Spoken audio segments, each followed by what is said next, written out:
जय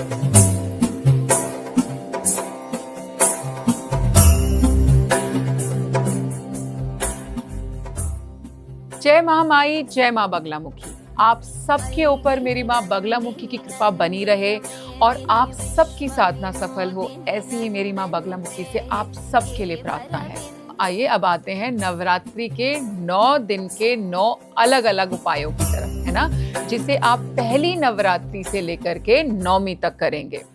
आप पुरुष हो या महिला हो, इस बात से कोई फर्क नहीं पड़ता। बस माँ भगवती के प्रति जो है आपका प्रेम होना चाहिए, आपका भाव होना चाहिए।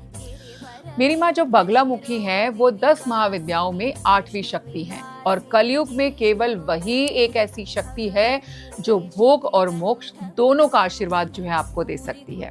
वही आपके शत्रुओं को कमजोर भी कर सकती है। तो आपको जो है अपना सुरक्षा कवच भी जो है इन 9 दिनों के अंदर जो है वो तैयार करना होता है, क्योंकि 9 दिन जो है बहुत इंपॉर्टेंट है। ऊर्जा जो है इन 9 दिनों की बहुत अलग होती है। 22 सितंबर को पहला दिन है, यानी कि माँ शैलपुत्री का पहला दिन है। अपनी एनर्जी को चार्ज करने के लिए आपको इस दिन क्या करना है, पीले वस्त्र पहनने हैं और माँ बगलामुखी की तस्वीर के सामने आपने गाय के घी में डूबी हुई पीली बाती वाला जो है वो दीपक जलाना है।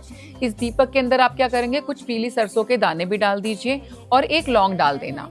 पीला ही भोग लगाएंगे आप माँ को। पीला रंग जो है वो माँ बगलामुखी को बहुत ही ज्यादा प्रिय है और माँ शैलपुत्री जो है उनको भी ये पीला रंग बहुत प्रिय है।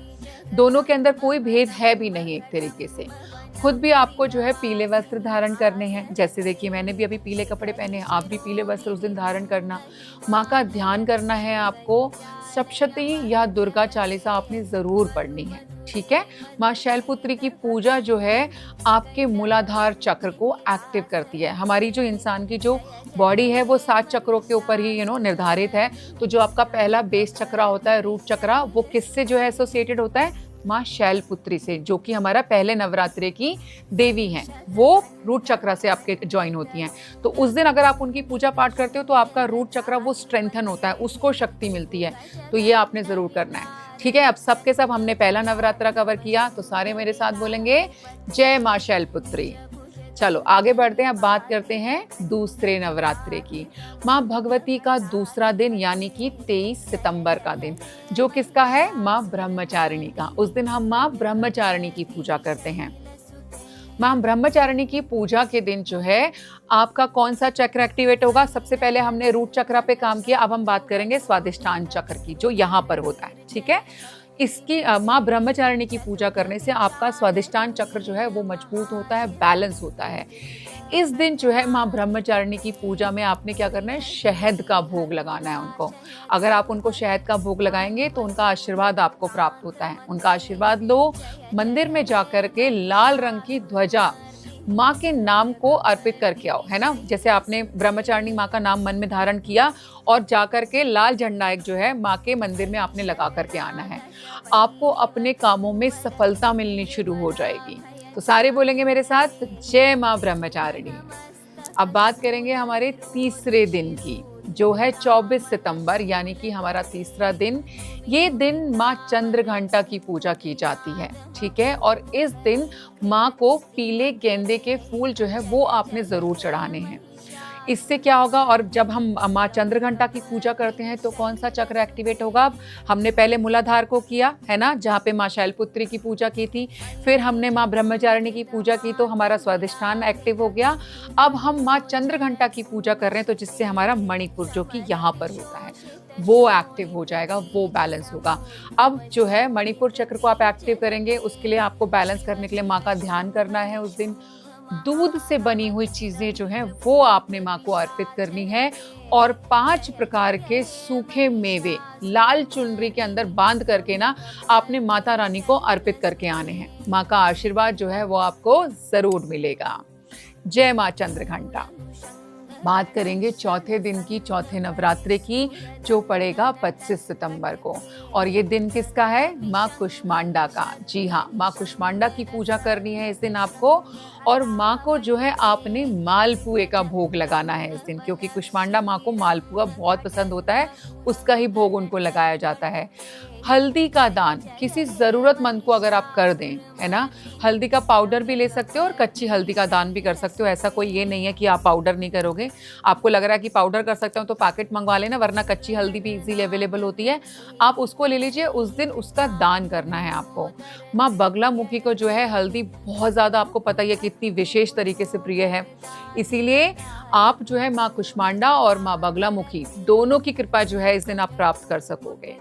तो इस तरीके से हमारा जो है चौथा नवरात्रा भी खत्म होता है। जय माँ कुष्मांडा। अब आगे बढ़ेंगे, बात करेंगे हमारे 5वें नवरात्रे की, जो किस दिन पड़ेगा? 26 सितंबर को। 5वां दिन किसका होता है? माँ स्कंद माता का। माँ स्कंद माता की पूजा उस दिन की जाती है। और इस दिन माँ बगलामुखी का अगर आप यंत्र जो है आपके पास में है, आप उसको स्थापित कर लीजिए अपने घर में और चंदन से उसको तिलक लगाइए, हल्दी का भी तिलक जो है उस पर लगाइए। इस दिन माँ का ध्यान विशुद्धि चक्र यानी कि थ्रोट चक्र जो आपका होता है उसको एक्टिव करता है। इस दिन माँ बगलामुखी के यंत्र की पूजा करनी है आपको और माँ को केले का भोग लगाना है। और बाद में कुछ केले आप किसी गरीब बच्चे को भी ज़रूर दे दें। हो सके तो बहुत सारे केले मंगा लेना, भोग लगा कर माँ का। बाकी सारे केले जो है आप छोटे छोटे बच्चों में बांट देना, ठीक है? क्योंकि जो माँ स्कंद माता है वो जो लोगों को कंसीविंग भी नहीं हो रही होती या कुछ प्रॉब्लम हो रही होती है, तो माँ स्कंद माता जो है आपको ब्लेस करती हैं इस चीज़ के लिए। और आपकी अगर ऐसी कोई भी परेशानी होती है कि आपको किसी प्रकार की कोई दिक्कत है, बच्चा पैदा होने में कोई तकलीफ होती है, तो अगर आप माँ स्कंद माता की पूजा करते हो तो आपकी ये प्रॉब्लम भी जो है खत्म हो जाती है। जय माँ स्कंद माता। अब बढ़ेंगे हम आगे अपने छठे दिन की तरफ, यानी कि छठे नवरात्रे की तरफ। छठा दिन है मेरी माँ कात्यायनी का। जी हाँ, उस दिन माँ कात्यायनी की पूजा की जाती है। और माँ कात्यायनी को पीले चावल, है ना, हल्दी मिला करके, नॉर्मल चावल ले लो, थोड़ी सी हल्दी मिक्स करना, पीले हो जाएंगे, पीले चावल का भोग लगाना है आपने। इस दिन जो है अपने और अपने बच्चों के लिए जो है आपने क्या करना है, यहाँ पे उनके शरीर से नींबू और लौंग को 3 बार एंटी क्लॉक जो है वो घुमा करके दूर फेंक करके आना, यानी कि अपने घर से बाहर फेंक देना, घर में नहीं फेंकना है। जितनी भी बुरी नज़र होएगी वो सब उतर जाएगी। आप इस उपाय को जो है दिन में भी कर सकते हो, रात में भी कर सकते हो। इस दिन पूरे दिन में आप कभी भी इस उपाय को कर सकते हो। और ख़ास करके जिन भी जो है कुंवारी कन्याओं के जीवन में प्रॉब्लम आ रही है, स्पेसिफिकली शादी से रिलेटेड, मान लीजिए शादी नहीं हो रही है, वो लोग जो है इस धारणा के साथ में कि उनकी शादी जो है जल्दी हो जाए, वो धारणा रख करके भी अपने ऊपर से ये नींबू और लौंग जो है एंटी क्लॉक डाल घुमा करके फेंकाइए। आपकी शादी में किसी प्रकार का कोई ब्लॉकेज आ रहा होगा तो माँ कात्यायनी जो है उसको दूर कर देंगी। जय माँ कात्यायनी। आगे बढ़ेंगे हमारे 7वें नवरात्रि की तरफ, जो पड़ेगा 28 सितंबर को। और 7वां नवरात्रा किसका होता है? माँ काली का। उस दिन हम बोलते हैं काल रात्रि की पूजा की जाती है। कैसे करेंगे आप? घी के दीपक के अंदर आपने हल्दी डालनी है। हल्दी डाल करके आप घी का दीपक जलाइए। और ये दिन बहुत ज़्यादा खास भी है, ठीक है? खास करके साथ को जो हमारे तंत्र साधक हैं वो इसी दिन का इंतज़ार कर रहे होते हैं। और नकारात्मक जो शक्तियाँ होती हैं ना, वो भी इसी दिन का इंतज़ार कर रही होती हैं।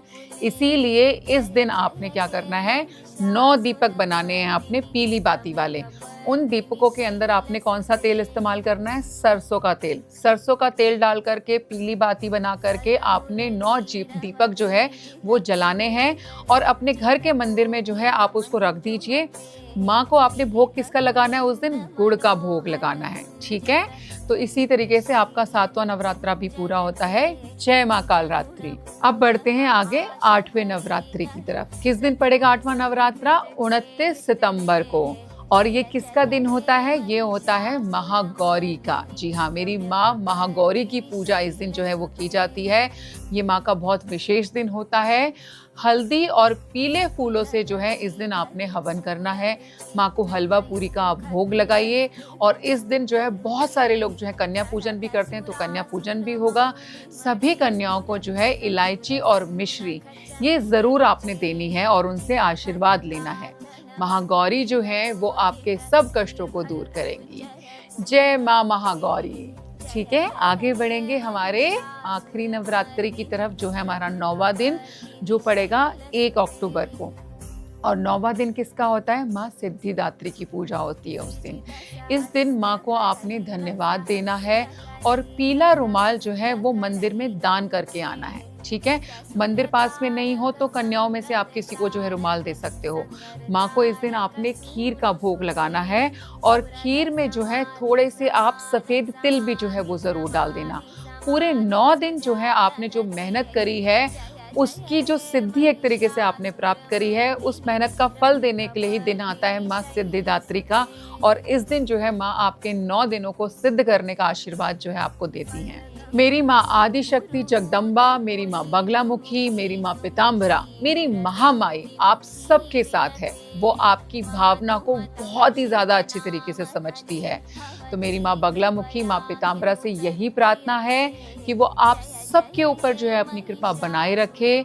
आपको कोई भी प्रश्न हो, है ना, किसी भी प्रकार की कोई शंका हो, कुछ जानना चाहते हैं, तो आप कमेंट सेक्शन के अंदर जो है हमें कमेंट करके बता सकते हैं, हमसे पूछ सकते हैं। हम आपकी हर जिज्ञासा को जो है शांत करने का पूरा प्रयास करते हैं। आप सभी को जो है शारदीय नवरात्रि की ढेर सारी शुभकामनाएं और आशीर्वाद। माँ बगलामुखी की कृपा जो है आप सबके ऊपर बनी रहे। जय माँ बगलामुखी, जय माँ पीताम्बरा।